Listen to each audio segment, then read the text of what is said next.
Okay.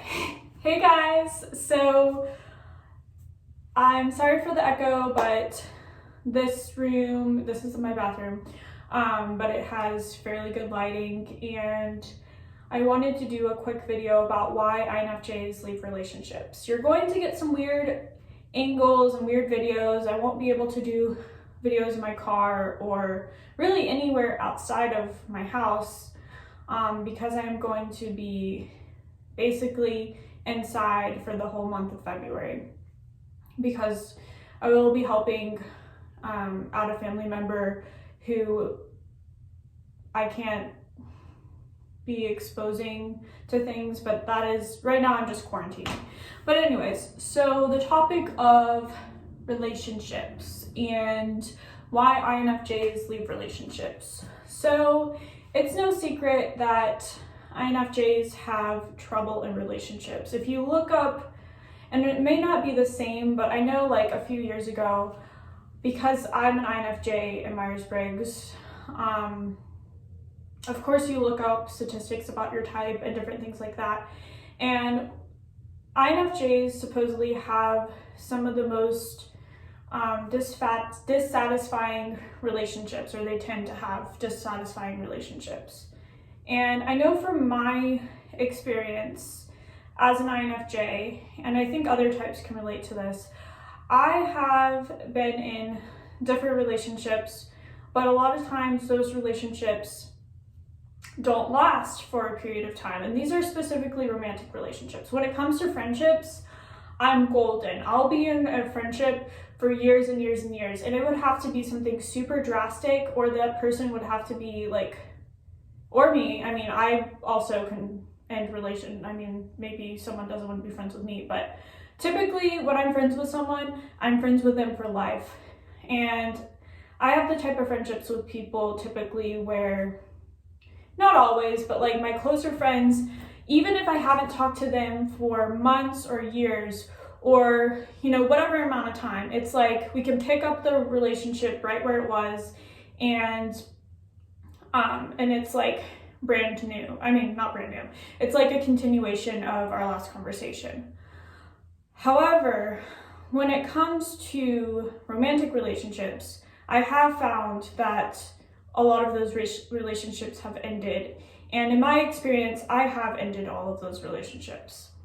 Now, I'm saying this from an angle that despite one relationship in particular, which I will not really mention in this video, that was more public a few years ago, I am very private when it comes to relationships typically. Like I definitely introduce my significant other to friends and family, but I'm not really the type, and I don't think it's really in an INFJ's nature, unless you've been with that person for a very long time, to really post them on social media or have them really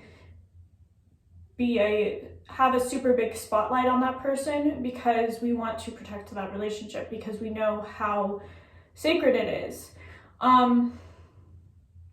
So going back to the whole why INFJs leave relationships, I think as INFJs, we are very idealistic. So from a very young age, we tend to, regardless of what your Enneagram is, regardless of your upbringing, this is just a trend with INFJs specifically. And other types, like I said, do experience this as well. But INFJs tend to idealize relationships and put them on a pedestal to a certain degree.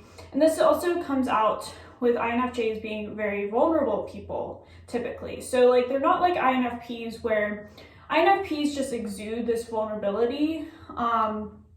And again, in Myers-Briggs, which I'm going to make a whole separate video about the P and the J and why it's kind of messed up in Myers-Briggs and it doesn't really make sense. But in Myers-Briggs, INFPs are perceivers, even though they're actually judgers. But that's apart from it.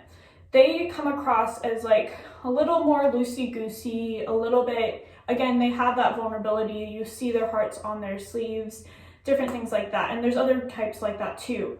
INFJs, they seem a lot more reserved, but they also have this vulnerable air at the same time, because again, even though INFJs are Js and Myers-Briggs are actually perceivers, and we are typically receptive to people. We don't make a lot of snap judgments about people. Even though we may have intuitions about people and they may be right, we try not to go on those intuitive thoughts. That being said, when we are younger, we do idealize relationships. I know for myself, I have, since I was 6 years old, and probably even before that, I have had a crush on a guy, and my crushes would last for years. So like when I was 6, I had a crush on a guy for 1 year, and at the time, as a 6-year-old, that's a long time. And the only reason why that didn't work out is I kind of realized that it was never, he didn't like me, he was popular, different things like that at 6 years old, which is so weird. But the next guy that I liked like that was this guy that I liked from 4th grade until the end of 6th grade. And the only reason that crush ended is because at the end of 6th grade, and I've definitely talked about this before, he gave me a note saying that, like, I would give him notes and say yes, no, maybe, and he would always check or circle maybe. And then at the end of 6th grade, he checked or he circled no, gave it to me, and like ran off. And so I just ripped it up and threw it in the trash. But that was because at that point I already kind of realized, okay, he doesn't really like me. I just really want to know for certain. And that's something that INFJs do. They really want to know things for certain. So even though they have an intuition about people, they want to know without a shadow of a doubt, this is what it is. We always are seeking clarity and we want to know things. And so fast forward to 9th grade, I liked this guy from 9th grade until my end of sophomore year in college. Again, I know that's pretty pathetic considering I never dated him, and he ended up moving away after my freshman year of high school. He moved away after my freshman year of high school. I don't know if that's what I said, but anyways, I'm not gonna edit this video, so sorry if that bothers people. And I ended up communicating with him and different things like that. It actually wasn't until 2019 that I actually got a hard no, this is never gonna happen. And I knew this before, obviously, because it kind of, like I said, it ended in my sophomore year of college when he got a girlfriend for the first time. But it wasn't until 2019 when I simply just, because we ended up living in the same city, I just asked him if he wanted to get coffee. This is someone that didn't really know me. They didn't, yes, we shared a class together our freshman year of high school, but from his perspective, he didn't know me and I was really into him, and it was just, I was delusional. Let's just give it that. And then the last time that happened was when I was 19, I met this guy that was 27 at the time. And it's so crazy because I'm 27 and I could not imagine liking a 19-year-old. But regardless, that was something that it was clear that we both liked each other. But again, I think there were other things also. He was older, so it kind of makes sense. So that never happened. But I ended up liking him. It was a little bit of a different situation because he ended up having a girlfriend right after that, and I was trying to not step on that, and I didn't really communicate with him. So, but all of this ended. I know that that's kind of like a lot of stuff, and a lot of you guys have maybe heard this before, but that being said, when we like someone, we really like them, and it takes a lot. There's a certain loyalty, even when it comes to just having a crush or unrequited love with someone. We have this sense of loyalty and we want to know for sure, okay, this is not a possibility anymore, because our intuition, introverted intuition will kind of focus on one person. And so this is the same thing with relationships. Obviously, or maybe not super obviously, I have dated people in between and also since then. And I have found that INFJs kind of struggle with going back and forth from really trusting our intuition, because our intuition, even though we do not try to take make snap judgments about people, and we are perceivers because, again, introverted intuition is a perceiving function, and that is what we lead with. We do have that, and we do, typically that is right, that is correct. However, we try to prove to ourselves, or have the other person prove to us that that isn't true, like whatever that intuition is, like that it isn't going to work out. We try to prove it to ourselves. And so what will kind of happen with INFJs, and again other types do this, is we will visualize the entire relationship and the trajectory of the relationship. And obviously that is not going to be correct, because you can never predict every single thing that's going to happen. However, we still do that, and it doesn't matter if it's just a crush or if it's just someone that we like, relationship, what have you. That is something that we are going to do. And so when we get into a relationship, especially when we know that things are not going to work out, we will try to make them work out. And we will get to know people very quickly. That is something that is also very indicative of an INFJ and other types, but INFJs have a certain flavor in doing it. And we will feel very close to that person. And there are going to be certain red flags that come up, and maybe they're not like huge red flags, but certain things will pop up in our heads and we'll be like, okay, but they're this good person, they're this, they're that, all of those things, we really like them. However, those red flags will keep on popping up, and at the 2-month mark, 3-month mark, whatever it is, sometimes it's only 1 month, we have already felt like we've really gotten to know this person, and then we just cut it off. And sometimes it is the other person, but typically it is the INFJ that will cut it off. At least from my experience, I have never been broken up with, and that's not something that I'm proud of. I wish in the past that I have been broken up with by certain people, but that just hasn't been my reality yet. I definitely have been rejected several times, and guys have definitely, stated that they don't like me, things like that. But when it comes to relationships, it does seem to fall on the INFJ to end it.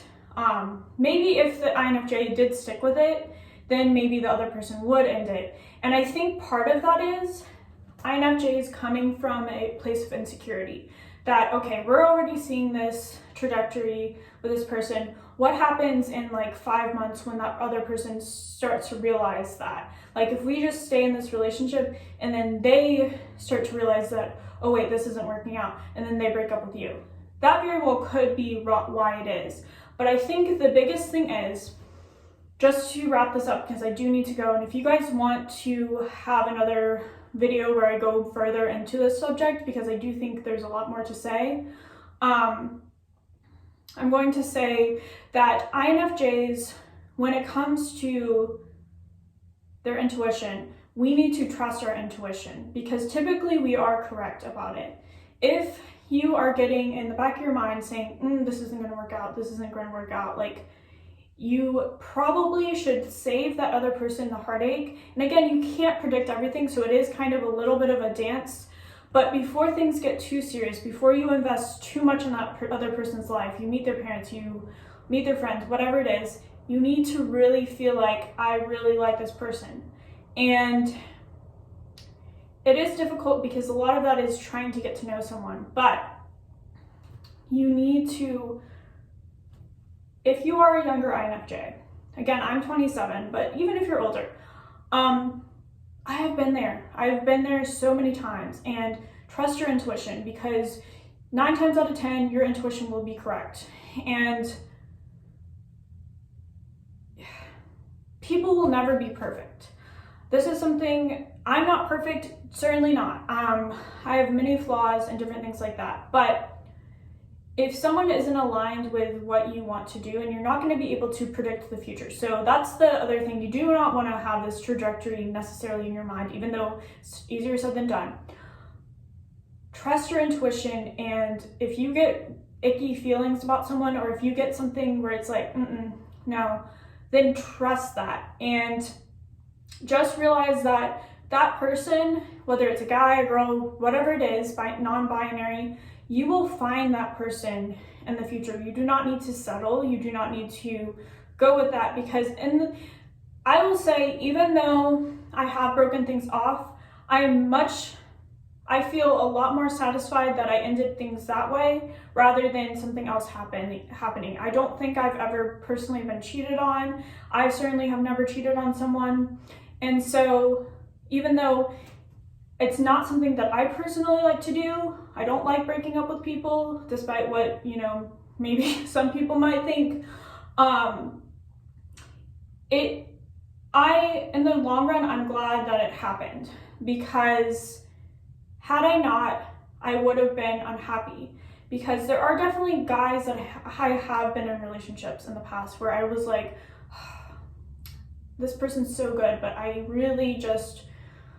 wish I could just go back with them. And I just have to slap myself, because there's a reason why you broke up with someone. There's a reason why the relationship ended, and you shouldn't go back on what you did. Unless there's always those little case scenarios. But that being said, I hope that this video made sense. And if you like this video, please like it. If you share your experiences, if you're an INFJ, or if you dated an INFJ, or if you just want to share your dating experiences in general and your perspective. Let me know if you would like a part 2 to this video, because I can definitely go in further. Again, I had to kind of keep this a little bit short, even though it's already 16 minutes. And I hope you guys have a great day. Thank you again, and bye.